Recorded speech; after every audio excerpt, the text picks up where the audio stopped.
you go home with the guy that brought you to the dance. You know?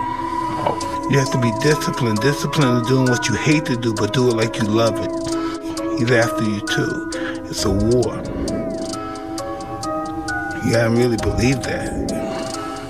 If you don't believe it, you'll find out. You need faith, because you're not smarter than Satan, brother. I know you may think you ain't smarter than Satan. You need faith. You need faith, brother. He's good. Alright, what's up? Welcome back. Me and Harper are out here today, and we're gonna make some progress on this car. Harper, we gonna get this car finished up today? Did you get your flashlight fixed? Yes. Is it working? Let me see it. Can you turn it on? You good to go? You don't look at it. Give me a high five. All right, so we are going to try to wrap up. Your funny face. No, your funny face. We're gonna try to wrap up some stuff on the front of this car. Got some couple things in the mail. Basically what I want to do is make it so that the car is ready to go besides the rear end. So we are waiting for the rear end to get wrapped up. Mike has the rear end. Uncle Mike, as everybody has referred to him, did Randy's back half. And once he's got, I think, everything basically mocked up, tacked together. He's got axles in it and everything.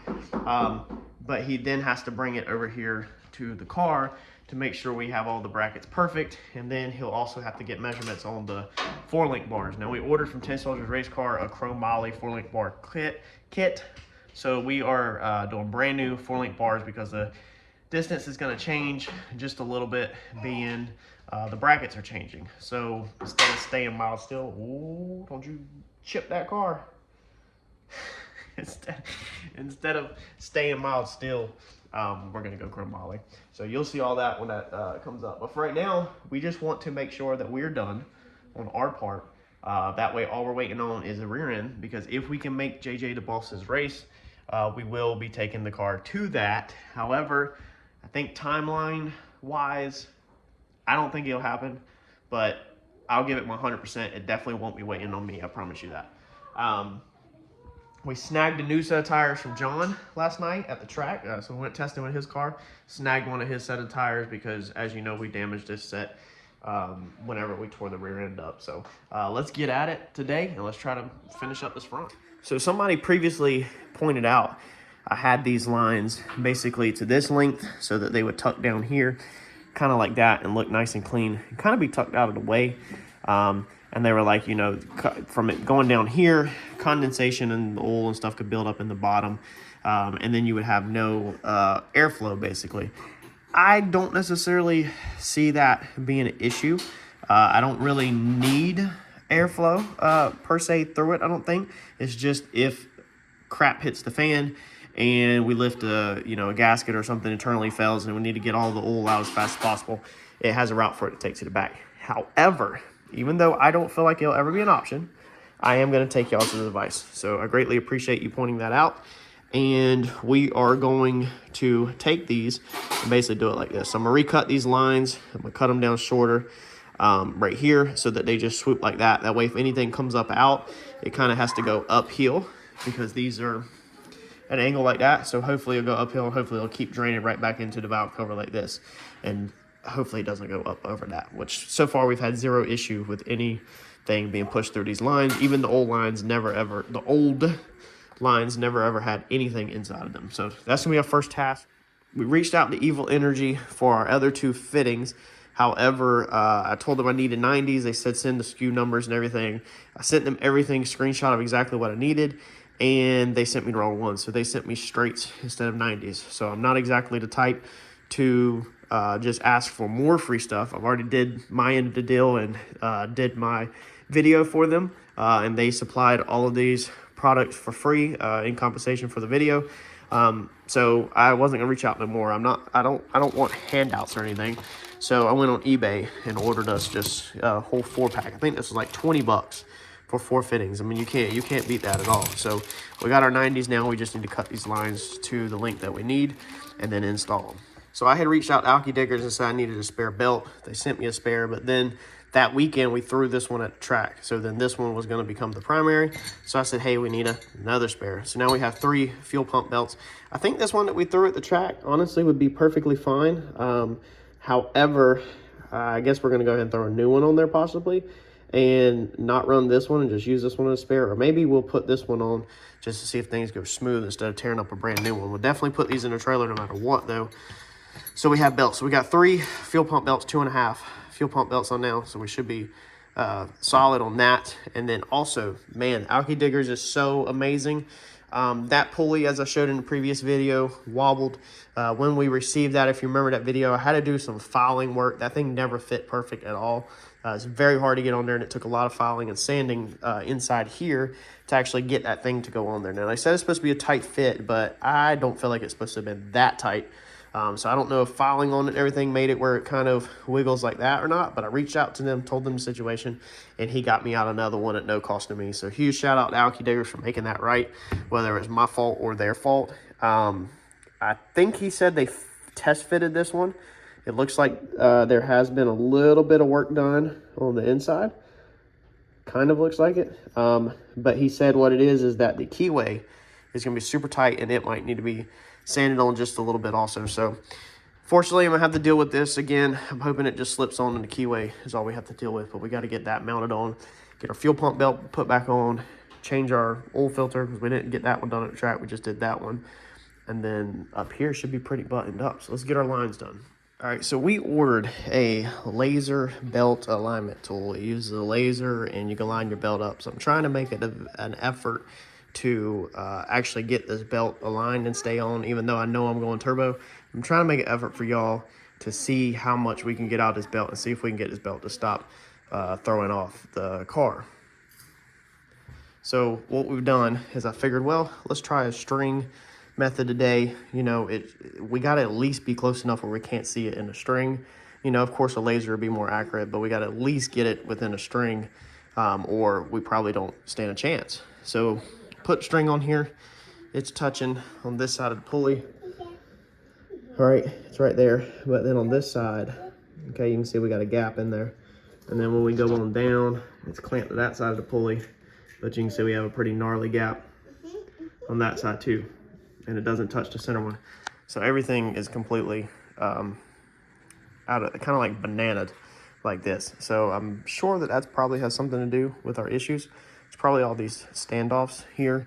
So what I'm gonna try to do is I just pulled the bolts out of these two right here. So we have 2 standoffs right here. So I just took the bolts out of them, and we are gonna completely get rid of them and see if we can get this thing lined up, and then try to shim or grind these down, shim them, whatever we need to do to get these bottoms to sit back right. So let's see if we can improve this setup at all compared to what it is, because right now that's definitely not going to work.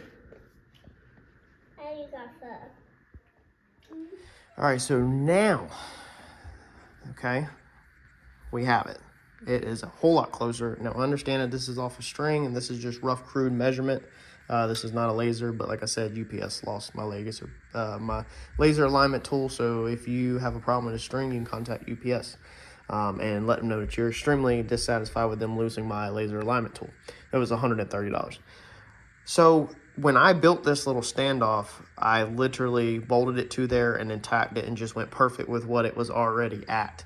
Of course, I should have checked alignment before I built that standoff. I acknowledge that now, but it's kind of good because now it allowed me to shim it. And I did say in my defense in that video that if we ever needed to shim the blower pulley, we could shim it. Now, a lot of people use like a turnbuckle style so they can just crank it until right when it's perfect. And I'm not saying that's a bad idea at all. It's really not a bad idea. I should come like off of here.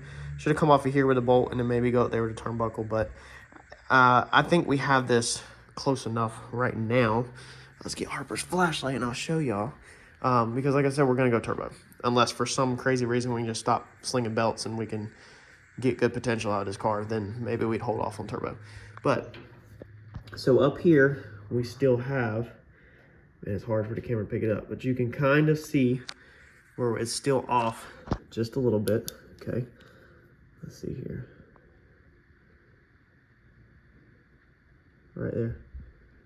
You can kind of see that. Let's see. You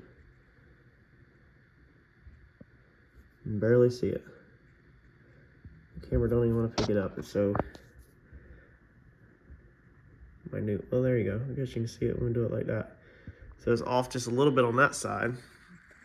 But down here,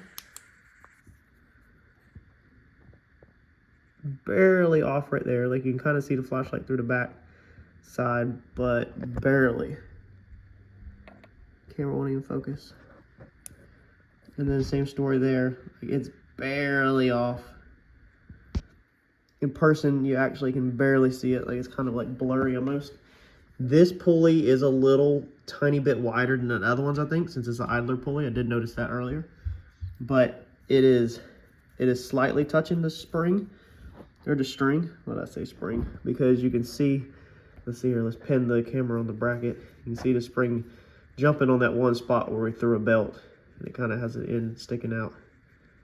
So we actually, yeah, we need to make sure that that spot's not touching. But down here, we have it clamped on the other side. And now, as you can see, it's very hard. It is freaking on there. Like there's barely anything back there. Like that thing is, look at that. That thing's in good shape. It's hard to see because you're seeing like the other angle of it.